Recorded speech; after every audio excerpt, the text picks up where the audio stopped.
RTGA, mieux qu'une chaîne, un monde. RTGA, mieux qu'une chaîne, un monde.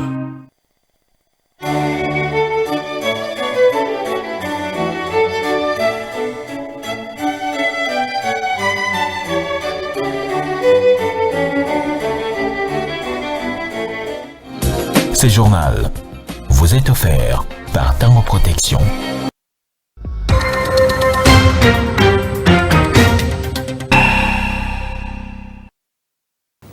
Mesdames et messieurs, bienvenue dans cette édition d'information sur la RTGA. À tout de suite à les titres.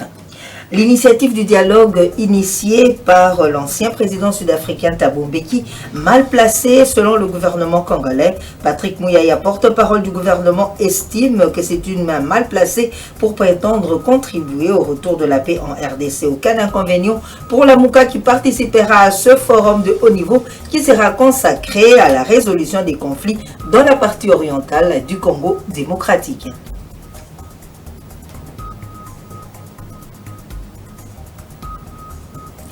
Les kermesses et organisations foraines seront fermées sur décision du gouvernement provincial de Kinshasa à partir de ce 31 août 2025, une mesure qui vise à préparer dans le calme et sérénité la rentrée scolaire et garantir un environnement propice aux familles et élèves de la capitale congolaise.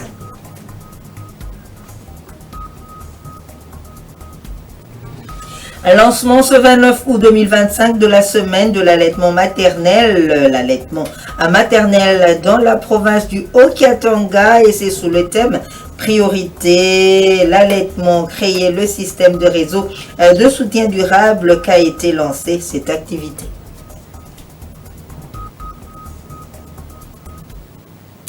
Merci de nous avoir choisis pour vous informer. Le gouvernement congolais ne répondra pas favorablement à l'initiative du dialogue initiée par l'ancien président sud-africain Thabo Mbeki, à laquelle sont conviés les différents acteurs politiques congolais pour tabler sur la crise sécuritaire qui sévit dans l'est du pays, d'autant plus que c'est une main mal placée pour prétendre contribuer au retour de la paix en République démocratique du Congo. C'est ce qu'a déclaré le porte-parole du gouvernement congolais, Patrick Muyaya, au cours d'une interview accordée à la presse jeudi 28 août 2025.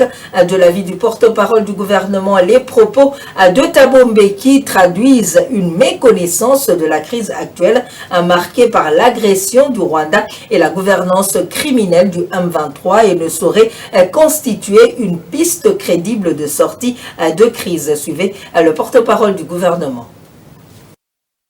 Nous nous souvenons tous des déclarations qui ont été tenues par le président Mbeki, des déclarations malheureuses qui ont illustré une forme de méconnaissance de la crise actuelle. Quoi qu'il en soit, c'est une initiative informelle qui ne peut nullement nous intéresser, en ce sens aussi en plus que nous sommes déjà engagés dans un processus bilatéral avec le Rwanda à Washington, dans un processus avec les supplétifs, notamment dans ce qui s'est fait à Doha. Mais vous avez aussi vu que, à la suite de la rencontre que le président de la République avait initiée, avec d'abord dans les cadres de consultation nationale, mais aussi les discussions qu'il avait eues avec les CC-SENCO, les autres confessions religieuses, toutes les confessions religieuses se sont mises ensemble et ils ont proposé une feuille de route qui n'est plus celle qui devait être de l'ECC-SENCO au départ ou celle qui devait être celle des confessions religieuses au départ. Donc vous voyez que nous sommes déjà engagés sur 3 pistes pour nous conduire à la paix. On n'a pas besoin de pistes supplémentaires, surtout pas par celui qui est perçu comme partisan, parce que ce sont ses propres déclarations. Et il ne faut pas oublier que la nature de la crise que nous connaissons, elle est d'abord sécuritaire, du fait de l'agression du Rwanda, et que cela est bien pris en charge par les processus de Washington et de Doha. En interne, vous avez vu que dans les derniers gouvernements qui est sorti, il y a déjà eu un début d'ouverture à ceux qui étaient dans l'opposition ou dans la société civile, mais qu'il y a d'autres démarches qui sont en cours, et donc l'initiative de l'Afrique du Sud est pour nous inopportune. Si le gouvernement congolais rejette l'initiative de l'ancien président sud-africain Thabo Mbeki sur la paix en RDC, la Mouka de Martin Fayulu par contre n'y voit pas d'inconvénient pour prendre part à ce forum de haut niveau qui sera consacré à la résolution des conflits à l'est du pays. Prince Epengue, cadre et porte-parole de la Mouka, qui soutient cette position, annonce tout de même la levée d'options à la participation ou non de la plateforme à cette conférence dans les prochains jours. À suivre, Prince Epengue, joint au téléphone par Christian Moses Masonga. La coalition Lamouka confirme avoir reçu l'invitation de la fondation Thabo Mbeki, la fondation de l'ancien président sud-africain qui convie la coalition Lamouka à travers son président de prendre part à un forum de haut niveau consacré à la paix,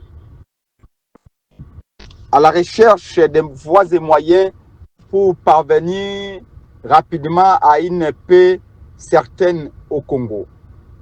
La Mouka n'y voit pas d'inconvénients, d'autant plus que la Mouka a toujours été disposée à échanger sur comment ramener la paix. Étant donné que la priorité de la coalition la Mouka en ce moment, c'est que la paix revienne au nord Kivu, au sud Kivu, pourquoi pas au Bandundu et à Nituri. C'est dans ce sens-là que la Mouka a été amenée à prendre acte de la déclaration des principes de Doha et de l'accord de principes de Washington, quoique jugé à son temps perfectible. Nous sommes en train de travailler au sein de la coalition Lamouka, et tous les partis de la Mouka, ADD Congo et OCD les autres, pour voir dans quelle mesure nous pouvons voir si il faut qu'on délègue des gens, s'il faut que la direction de la Mouka au plus haut niveau puisse se déplacer pour échanger avec les autres partis. Comme vous le savez, la coalition la Mouka n'est pas la seule organisation politique à être conviée. Il y a également d'autres partis de l'opposition.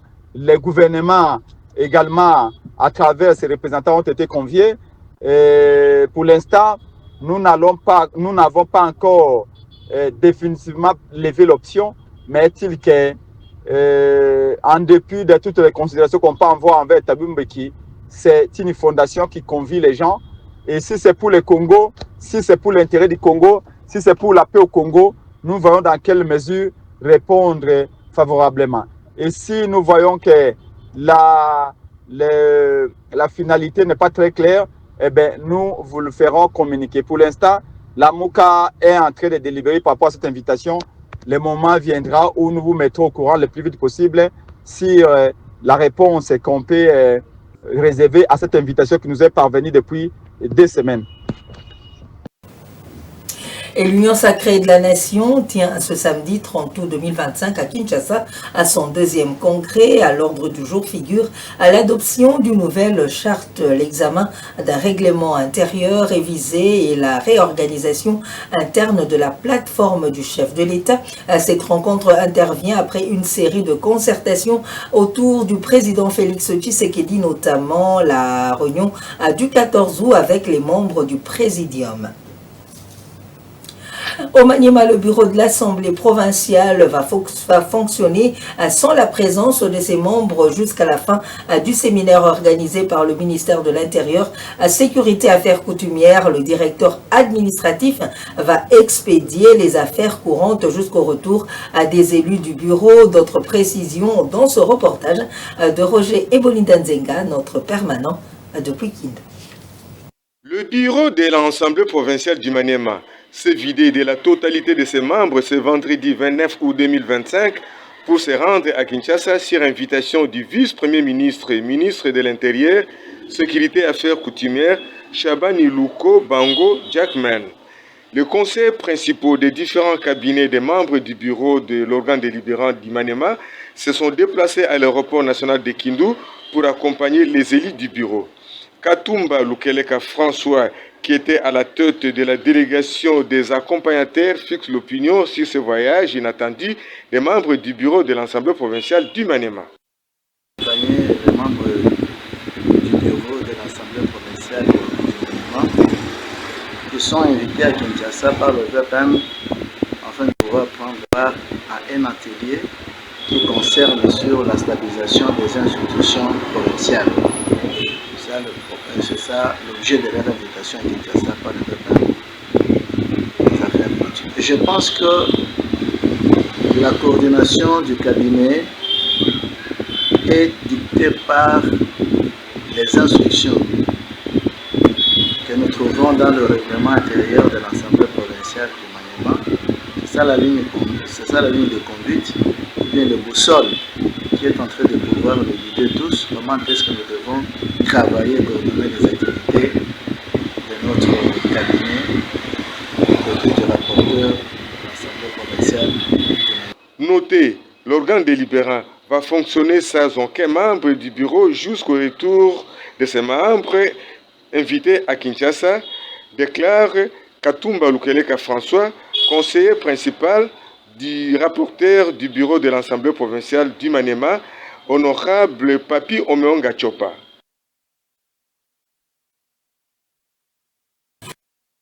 Provincial, le commissaire principal Junior Mbosso n'est pas éligible à la démission volontaire au sein de la police nationale congolaise selon les textes légaux qui régissent la police en RDC. C'est le porte-parole de la police nationale congolaise, le commissaire divisionnaire adjoint Julien Mavungu, qui l'a dit face à la presse. Megui Kabembo nous en parle. De la démission volontaire, l'article 229 de la loi précitée dispose que la démission volontaire est acceptée à condition que le policier ait accompli 5 ans de service continu au sein de la police nationale. Ce délai a augmenté de 3 ans pour le policier ayant bénéficié d'une formation spécialisée par le compte de la police nationale. La démission volontaire ne peut résulter que d'une demande écrite du policier marquant sa volonté non équivoque et inconditionnelle de mettre définitivement fin à sa carrière. Cette demande, précise la loi, doit être adressée par la voie hiérarchique à l'autorité investie du pouvoir de nomination qui est tenue d'y répondre en ayant 3 mois. Passé ce délai, tranche la loi, le silence de l'autorité vaut accepter tacite la décision. À travers cette mise au point, la police nationale congolaise rappelle à ses membres comme à l'opinion publique que la démission d'un officier de police obéit à des règles strictes, loin des effets médiatiques, et que toute violation expose son auteur à des sanctions exemplaires.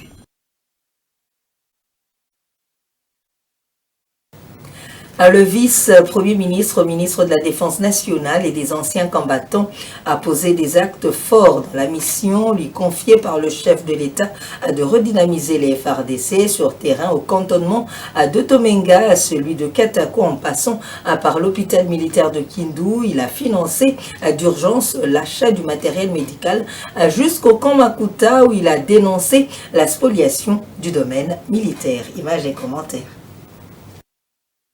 Poursuivant sa mission d'itinérance au Maniema, le vice-premier ministre, ministre de la Défense nationale et des anciens combattants, maître Guy Kabombo Mwadinvita, mène une série d'actions concrètes sur le terrain pour évaluer et améliorer les conditions de vie et de travail des forces armées de la République démocratique du Congo.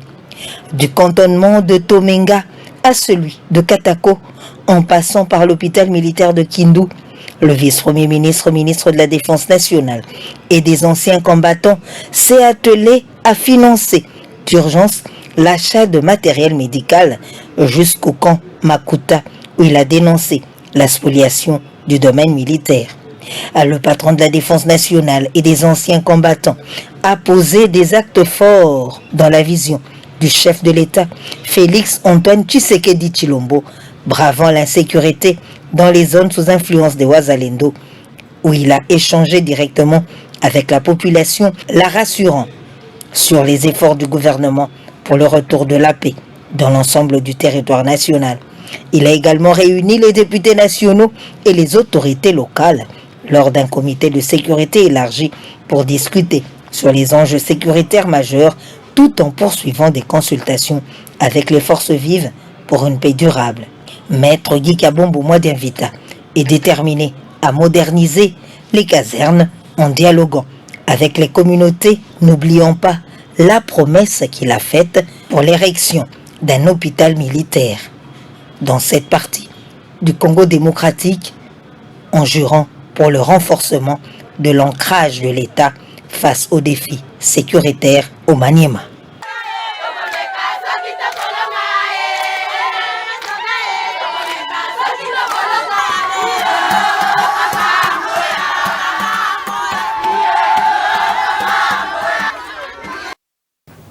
Le ministre des Infrastructures et Travaux publics, John Banzalunda, a reçu dans son cabinet de travail le 29 août 2025 Robert Goumédé, PDG du groupe Gouma, une firme sud-africaine spécialisée dans les infrastructures. Un investissement de 450 millions de dollars américains porté par ce groupe sud-africain qui ouvre des nouvelles perspectives pour les infrastructures congolaises. Christian Moses Masunga vous en parle. Ces projets, décrits comme le premier programme national d'infrastructure sociale, visent à connecter chaque village, ville et agglomération du pays, tout en améliorant les liaisons routières avec le pays voisin. Il s'inscrit dans une dynamique régionale et panafricaine à travers le soutien de plusieurs institutions financières sud-africaines. Aujourd'hui, c'est un jour historique. Nous avons commencé notre voyage en 1919 avec le président pour ce projet, pour changer la vie de plusieurs Congolais, pour les routes, rétablir les routes qui ont été affectées dans la saison de pluie. Et le président était très content de ce projet. Moi-même, avec ma compagnie, nous nous sommes engagés à ça, avec notre gouvernement sud-africain et les institutions financières de l'Afrique du Sud. Le PDG de Gouma a souligné l'importance stratégique de ce projet pour l'économie congolaise. Il a mis en avant l'impact direct que des infrastructures routières modernes auront sur l'agriculture, la logistique, l'industrialisation et surtout les coûts de la vie de population. Aucun pays n'a jamais bénéficié de ce que l'Afrique du Sud a fait à la RDC, de donner cet argent immense sans condition. Le président Tshisekedi, le ministre de l'infrastructure Banza, ils nous ont dit ceci. Gouma, vous devez travailler avec l'office de route, vous devez travailler avec l'OVD, vous devez partir dans tous les villages, localités pour connecter les routes. Il n'y a aucune province, il n'y a pas de village, il n'y a pas de ville qui sont exclus de ce projet. Ce projet de 450 millions de dollars, désormais validé par la signature du ministre John Banzalunda, s'inscrit dans la continuité des engagements du président Tshisekedi, notamment celui d'investir massivement dans les infrastructures pour améliorer les conditions de vie du peuple congolais. Au-delà de l'aspect technique, cette initiative représente un signal fort pour les relations entre la RDC et l'Afrique du Sud, illustrant le potentiel de partenariat sud-sud dans le développement des infrastructures africaines. Je l'ai annoncé au sommaire, le gouvernement provincial de Kinshasa annonce la fermeture de toutes les kermesses et organisations foraines sur l'ensemble de la ville à partir de ce dimanche à 31 août. Ces décisions du ministère provincial en charge du plan budget, emploi et tourisme fait suite à la rentrée scolaire prévue le lundi 1er septembre sur l'ensemble du territoire national. Cette mesure vise à préparer dans le calme et sérénité la rentrée des classes et garantir un environnement propice aux élèves et aux familles de tous les espaces utilisés à cette fin. Par ailleurs, le gouvernement provincial appelle les bourgmestres des communes et organisateurs de kermesse à veiller au respect strict de l'application de cette mesure. Prioriser l'allaitement, créer le système de réseau de soutien durable. C'est sous ce thème que la semaine maternelle de l'allaitement maternel de cette année 2025 a été lancée ce vendredi 29 août 2025 dans la province du Haut-Katanga à partir de Lubumbashi par le ministre provincial de la Santé Joseph Sambi Boulanda. C'est un reportage de Roger Ngandou Amitaba. Du 29 août au 5 septembre 2025, les mobilisateurs sociaux et les journalistes, en créant les systèmes de réseau de soutien durable, vont s'activer pour sensibiliser les communautés, les familles, les professionnels de santé, les employeurs et les décideurs politiques à accorder une priorité à l'allaitement maternel exclusif. Objectif, promouvoir les avantages liés à l'allaitement maternel qui apporte tous les éléments nutritifs pour les 6 premiers mois de la vie, renforce les systèmes immunitaires contre les maladies et augmente de la force productive et les capitales humains. Lors de la cérémonie de lancement officiel qui a eu lieu ce vendredi 29 août 2025, le médecin-chef des zones de santé de Mumbunda, Gabriel Kungu, s'est dit honoré pour les choix portés sur sa juridiction afin d'abriter l'activité. Pour sa part, la représentante de l'UNICEF en charge du programme de nutrition, Arlette Fayel, face à la baisse du taux de femmes qui souscrivent à l'idée de protéger les enfants grâce à l'allaitement maternel de manière exclusive, elle en a appelé à l'engagement de tous pour relever le défi. Il faut que nous nous engagions pour une augmentation accélérée des taux d'allaitement maternel exclusif dans la province, pour que moins de jeunes enfants souffrent de la malnutrition et pour que moins d'enfants meurent avant d'atteindre leur 57e anniversaire.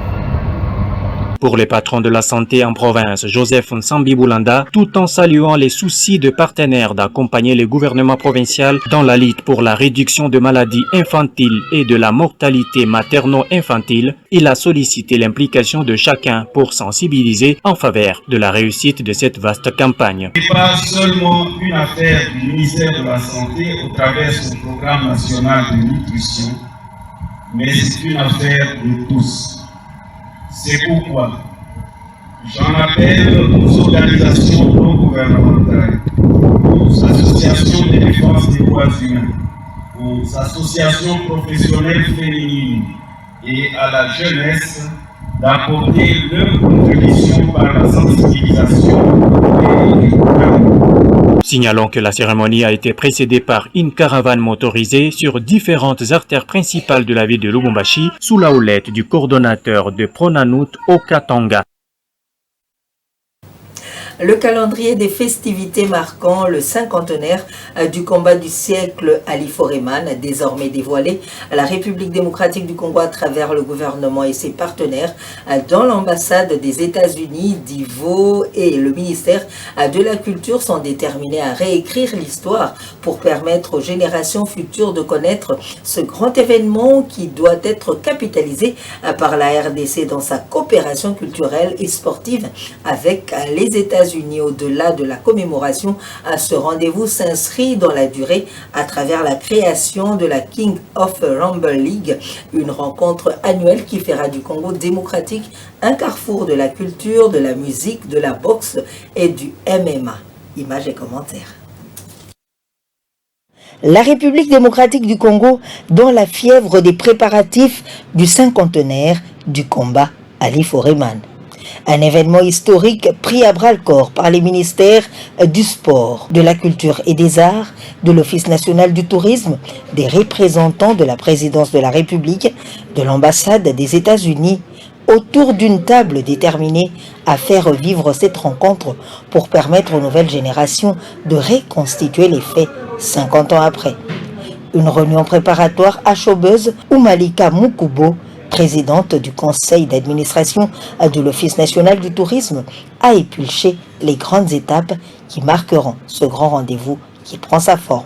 De cet événement, de cette succession d'événements, parce qu'il y aura plein d'activités, un événement inoubliable qui replongera en fait la population congolaise et tous ceux qui sont encore en vie, qui ont participé à la réussite de ce combat pour pouvoir faire rejaillir et faire encore rallumer cette flamme d'antan. Didier Boudimbo, ministre des Sports et Loisirs, au cœur de l'événement, a relevé dans la partie sportive la mise en valeur de la discipline avec le Champion Boxing League une organisation de la famille des deux athlètes, Ali et Foreman, icônes de la boxe. Le sport a sa place et ces deux icônes, Mohamed Ali et Foreman, qui sont battus ici chez nous, nous avons l'obligation d'abord de célébrer leur nom, l'obligation, et donc je pense que le sport a sa place et nous avons l'obligation d'être là et d'accompagner le projet.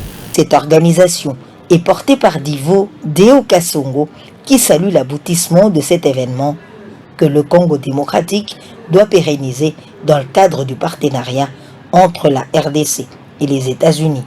Le cinquantenaire du combat historique, Ali Foreman, seront marqués par un festival de 3 jours riche en couleurs avec des artistes de la République démocratique du Congo et ceux d'ailleurs.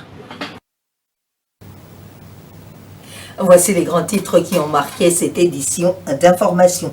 L'initiative du dialogue initiée par l'ancien président sud-africain Thabo Mbeki, mal placé selon le gouvernement congolais. Patrick Mouyaya, porte-parole du gouvernement, estime que c'est une main mal placée pour prétendre contribuer au retour de la paix en RDC. Aucun inconvénient pour la Mouka qui participera à ce forum qui sera consacré à la résolution des conflits dans la partie orientale du pays.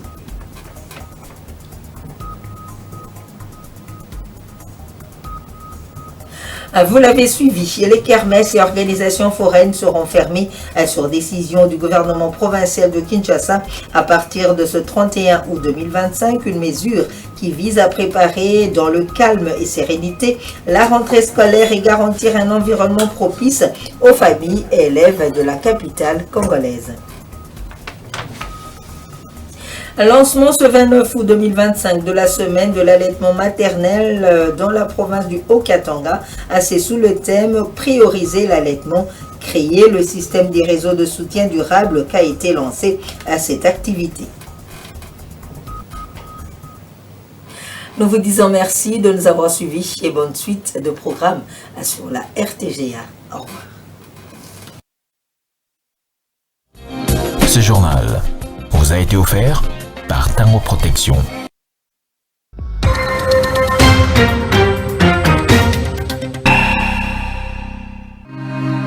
RTGA, mieux qu'une chaîne, un monde. RTGA, mieux qu'une chaîne, un monde.